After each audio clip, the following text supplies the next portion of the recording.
and whether the SABC has rescinded, endorsed, allowed the 9010 local content directive that had been previously issued to continue. Our PBS-PCS committee has spent quite a lot of time on looking at this process. And we want to start out by saying that the SABC interim board and the SABC as an institution is not anti-transformation. So when there are statements that the SABC will rescind 9010 and therefore we are anti-transformation, that is not correct. ICASA has set rules that are very pro-transformation in ensuring that we recognize local artists and we ensure that they are heard and seen on the platforms. 9010 was a bit drastic, and we are also in the process of aligning with ICASA rules. We can give more detail in writing, but 9010 has been a source of revenue loss if implemented across all platforms. There are certain channels that are quite high that have achieved 80%, and we are therefore not going to say to those channels regress to 50%. When they have achieved and they are breaking even and they are making the profits that are necessary, we will leave them alone. Finally, there has been the disciplinary hearing that has been taking place, the SABC versus Mr. Hlaudi Motsoeneng, that referred specifically to the media conference that Mr. Motsoeneng had held on the 19th of April, at which he talked quite freely about the SABC, its board, and its finances. We engaged an independent chair to chair that disciplinary process on our behalf. The SABC charged Mr. Motsoeneng with misconduct and also breaking the rules of his employment contract. The chairperson of that disciplinary hearing has given us feedback this morning, and he has recommended, which the board has accepted, that Mr. Motsoeneng be dismissed from the SABC. The SABC interim board has accepted those recommendations, and we have communicated with Mr. Motsoeneng his dismissal from the SABC. I will not go into the details of the notice period and all those, as those are people's files that are specific. I think nobody wants their notice periods and those to be known, but suffice to say that Mr. Motsoeneng's dismissal has been accepted by the board. Mr. Khanyaku, I'm done. I imagine I should remain standing. Maybe sit there, I'll use this one. Okay, can I have a pen? I'll use this one.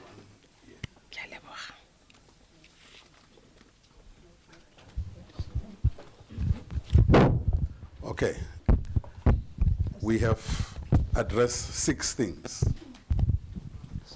And I know everybody only wants the last one. But at the end of the day, because we do not want to be calling press conferences again and again, we thought it was important to deal with all of these issues because you have been asking about them. Can we do, as we always do, ask the question, tell us who you are, where you're coming from, and then we'll respond to you. I think this is going to be the shortest press conference ever. Let us start. Let's take 3, 4. 1, 2, 3, 4. Okay. Thank you so much, Mashakoman, SABC. We just wanted to find out from the chairperson of the board. We understand that Mr. Motsoeneng has been dismissed indeed. What is going to happen with those appointments that he has made? Are you looking into those contracts? Because there's been quite a lot written about the executives that he has appointed. Okay. Next. You can stand because we are covering this thing live and let them see you. Let them see you when you ask the question at home. Simnike Hlachaneni from The Citizen. Okay. Yes, please. My question is to the chairperson of the board.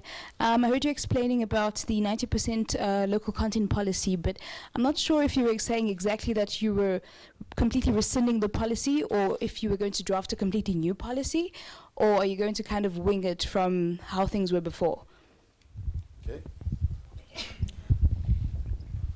You can stand if you can. Samgila Masego from Jacaranda FM. Chairperson, my question would be, how did Mr. Motsoeneng take the news that the disciplinary process has recommended that he be sacked or fired from the SABC? Has he mentioned that what processes he will be taking going forward from here? Will he be challenging this verdict? What is the process going forward from the SABC and from Mr. Motsoeneng, if you will have had any engagements with him? And the last question would be, if such a scenario were to occur again, how do you prevent it from happening? Because it seems as if there's been a circus that's been going on here at the SABC. How do you curb such a situation? Thank you. Okay. Boswell and Wilkes. No, I've been covered by my colleague, Simnike. Okay, thank you. But if I may just add, sorry. Okay. I just want to find out with regards to Mr. Akuma's suspension. I can just take us through what exactly will be taken by the ACPC, because we do know that Mr. Motsoeneng, during the disciplinary hearing, he had mentioned that he had received information from Mr. Makuma, permission from Mr. Makuma, as well as former Communications Minister Faith Mutambi. If you could just give us clarity on that. Okay. Let us answer this once, and then we'll take another round, which I hope will be the last one. Thank you. Pardon me if I don't say your name. The SAB question related to appointments made by Mr. Motsoeneng. Mr. Motsoeneng was being disciplined for very specific matters. There were misconduct, they were bringing the SABC into disrepute, and also the relationship breakdown between the employer and the employee, based on the statements that he made about the SABC board, the ad hoc committee in Parliament, as well as the judge that presided over some matters. So based on those, he was found guilty. We were therefore not disciplining Mr. Motsoeneng because of appointments that he made. There would be a separate process on that. You would recall that there is a public protector's report, as well as an ad hoc committee that has clearly spelled out for us which appointments we should look at, which irregular payments, which irregular promotions, and those will follow that course. And once those are complete, we will report on that. There was a question from the citizen on 9010. We are not going to wing it. We actually have quite a comprehensive policy that we have been looking at and drafting. My reference to ICASA was that ICASA has got the 80% and the 50%, and we were going way above. So we will at all times ensure that we are aligned with ICASA. So our starting point is ICASA. 9010 was way above ICASA. And we will endeavor at all times to not be in breach of ICASA regulations or ICASA requirements on local content. The question from Jacaranda, I don't know what Mr. Motsoeneng's reaction has been so far. I suspect you will know quicker, sooner than I will know. But we can confirm that the decision was delivered to Mr. Motsoeneng via his appropriate channel of communication. How do we prevent? Sometimes you act so that anybody who tries and does it in the future knows that the end of it is dismissal. We haven't had such in the past, so I have no reason to believe that there will be SABC staff just going out and calling media conferences. The policy is very clear, which leads to the next question around the permissions that were obtained. The SABC policy is very clear that the chairperson is the spokesperson of the SABC, and the chairperson can then delegate to the acting CEO. So those are the only two people I sometimes delegate to Mr. Kanyako. So those are the people that are permitted to make those statements. I will not comment on Mr. Aguma, as we are still in a process, in the same way that we would not comment about Mr. Motsoeneng while we're in the process. We have charged, the process is underway, and as soon as we have an outcome on that, we will also come back to the media and announce that. Okay. We are taking another round. Can I try and have people who have not spoken first? Okay. So that we can then deal with it that way and then only come to those that have spoken after. One at the back. Any other? Two? Any other? This is the last round. Okay, we can't see you. If you can move this way. Yeah, so that we see you. Okay, I'm going from SABC. Since you arrived, are you talking to MultiChoice about the infamous MultiChoice deal, and what is the content of your discussions with them, if you are having those discussions? And specifically, what's your posture regarding that deal? Are you for termination or renegotiation? Okay, next, Madam. Lizzie Gatando from News 24. I just wanted to know, Mr.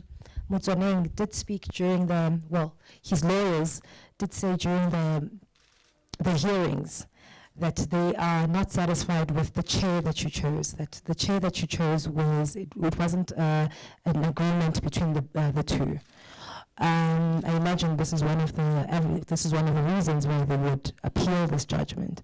And also, as an interim board, how exactly are your decisions going to remain as part of the SABC, for lack of a better word?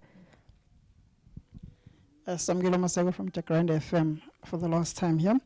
My question would be, how are you going to tackle the ongoing interference, especially by the new head of news, on the work of journalists here at the SABC? That's the information we have from insiders within the organization here. How are you going to deal with this interference by a new head of news? Thank you. But can you be specific? Because you see, when we make statements like that and you are not specific, we're having a problem in responding to them, because rumors and reality are two different things. Can you try and be specific?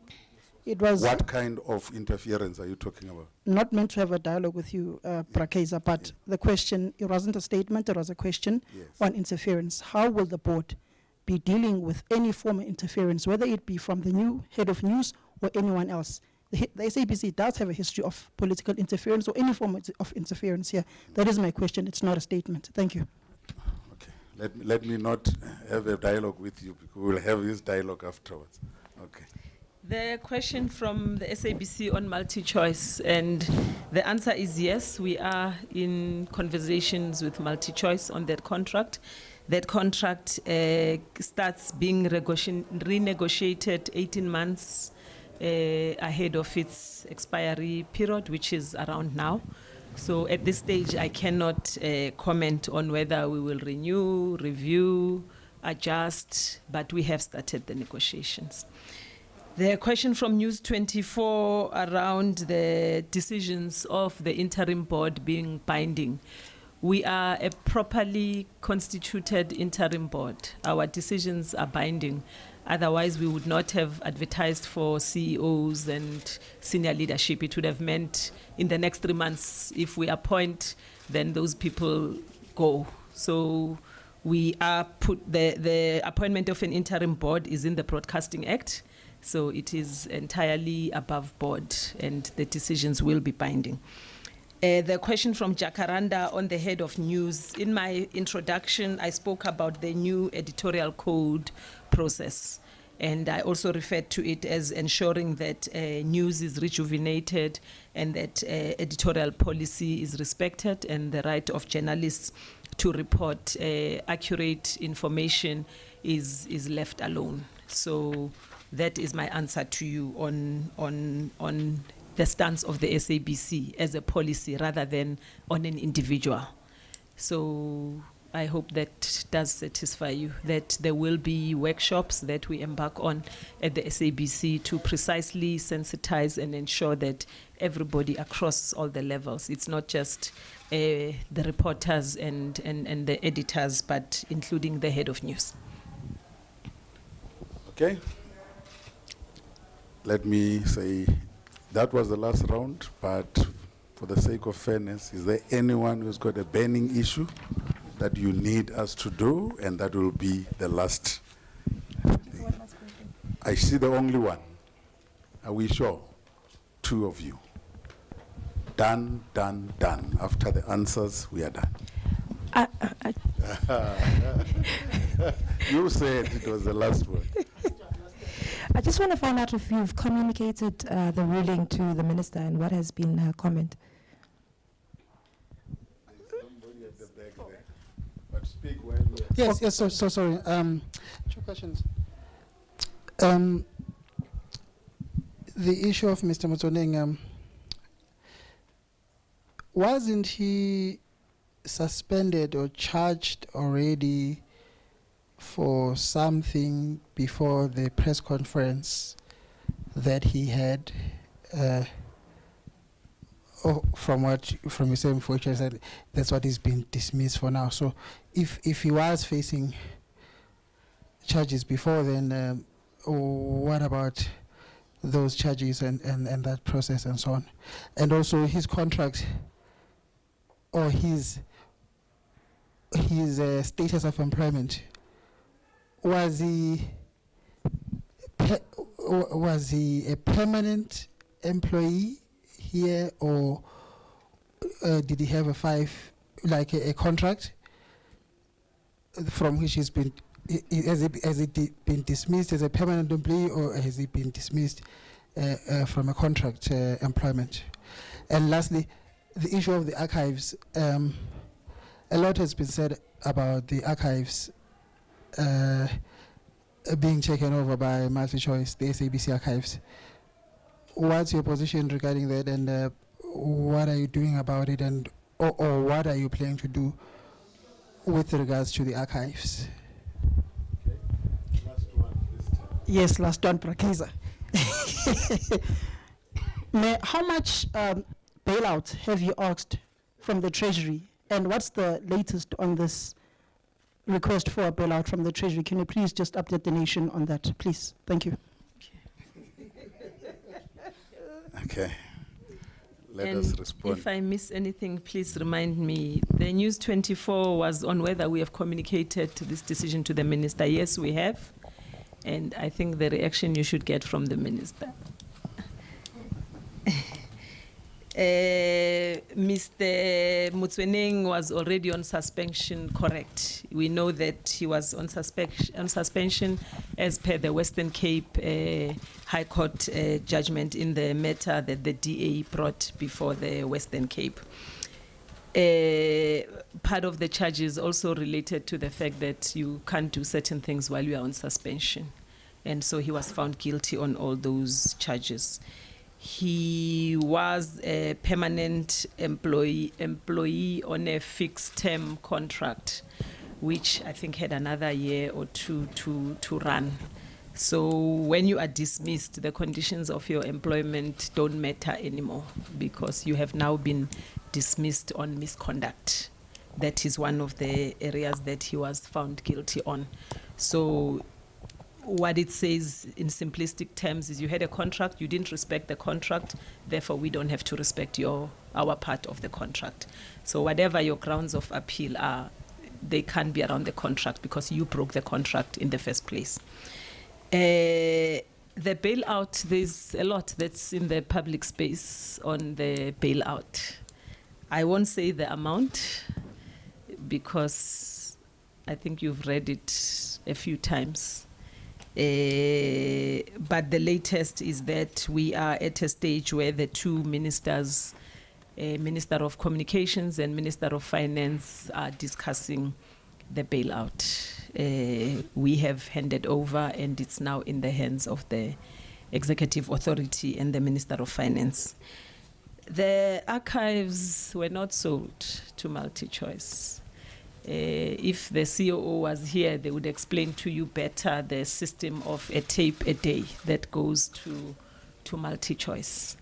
If there are any gray areas as an interim board, as we enter into this negotiating phase, we would pick those out, and that would also be a determining factor as to whether we continue with that contract or we adjust, review, or start from scratch. You've answered all the questions, ma'am. I think this brings us to the end of the, of the press conference. What's wrong? Just one question. Oh, sorry. No, go from Times Media.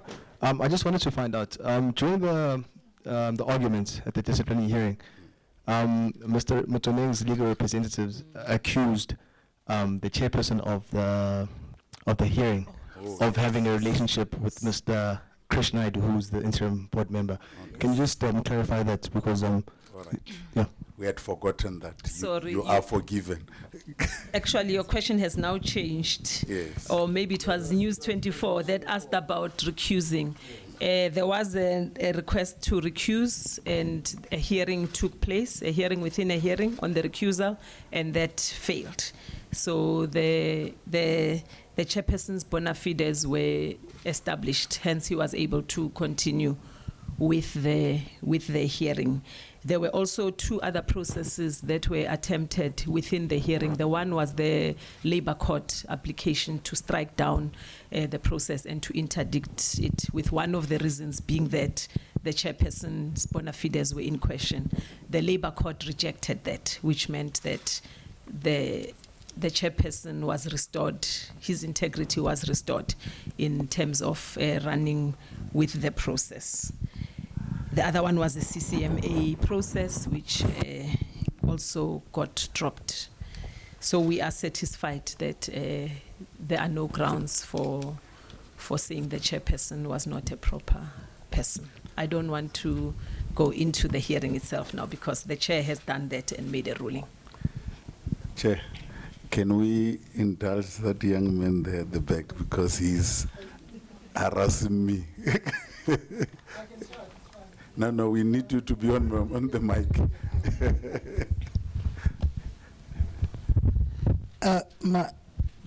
It would be amiss of me not to ask this question. We keep hearing rumors, persistent rumors, all the time, that the financial situation of the SABC is dire, and every month there are rumors that people here may not be getting their salaries. If they get their salary this month, it's like, yeah, no, they managed to scrape the barrel of the pot. Perhaps the following next month, the people are not going to get salaries, and a lot of people are always worried about that here. Would you be so kind and just lay it out? What exactly is the current state of the finances here? Yeah, and also maybe just comment about that situation that people keep worrying about, whether they're going to get their salary the coming month and the coming month and the coming month. Thank you very much.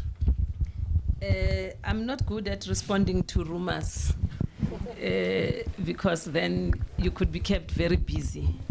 We have publicly said that the financial situation of the SABC is in a bad state. Otherwise, we would not be applying for a bailout if that was the case. We'd just be saying we're struggling, but we'll be okay. The fact that we are applying for a bailout says that the situation is dire. So that's not a rumor, that's factual. On the salaries, we have paid salaries in March. We did pay salaries in April. We did pay salaries in May. Are we tightening the belt? Yes, we are tightening the belt. Are we sometimes robbing Peter to pay Paul? Yes, we are sometimes doing that. But at no stage in the past 3 months have the salaries of staff been in jeopardy or at risk. We have always paid. The only people who haven't been paid are the board. We have also, on content, because that's another area that comes up a lot, we have had discussion with the independent producers and other formations where we have discussed schedules of payment. So we are satisfied that we are making sure that the SABC, the lights get kept on. We have paid the receiver of revenue. We have continued paying salaries. We are definitely not zooming. We are in the red, but we do manage by ensuring that the board is always on top of things. We are looking at our balances every day. There has been a slight improvement in revenue in some areas, and we take advantage of that to ensure that we are paying our bills. But we still do need to be rescued. Yes, Chair, maybe just to make this one clear. When you say the only people that are not being paid is the board, it is because the board has decided not to take the board fees. True. So that it mustn't be a headline that says SABC can afford to pay the board. Yeah. No, we made that decision to defer our fees while the corporation is facing financial difficulties, that it wouldn't be good governance to say pay us first and we'll see about the content producers. So at a later stage, when the finances are improving and we see that the revenue is improving, then we can make another decision. Thank you very much. Ladies and gentlemen, thank you for coming, and we'll meet again next time. Thank you. Thank you.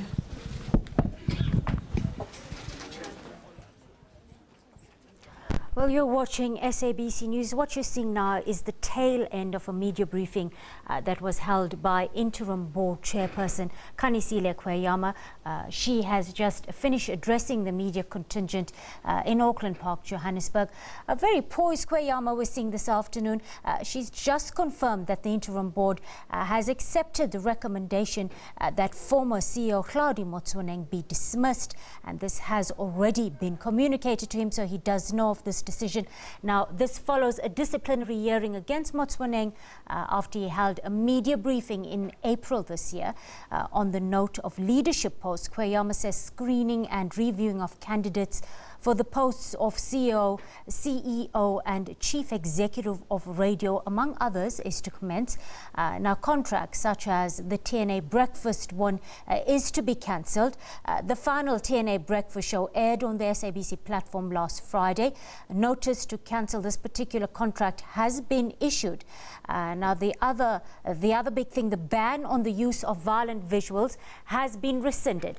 Journalists at the national broadcaster may use footage, video footage, as they see fit, in line, of course, with the editorial code. Now, the board has resorted to the 2014 code and aligning itself to ICASA. A series of workshops will be held with journalists and editorial staff to aid with sensitization and integration of the process. An interesting point to mention, of course, Kweyama and other board members have deferred their fees until, of course, the national broadcaster is out of the red in terms of its finances. Now, the SABC suspended COO Hlaudi Motsoeneng has been dismissed. This after a disciplinary hearing found him guilty of all charges, including undermining and insulting the board during his press conference in April. He was found guilty of bringing the SABC into disrepute and causing irreparable damage to his employer. The SABC interim board chairperson said the decision has been communicated to Motsoeneng and the Minister of Communication.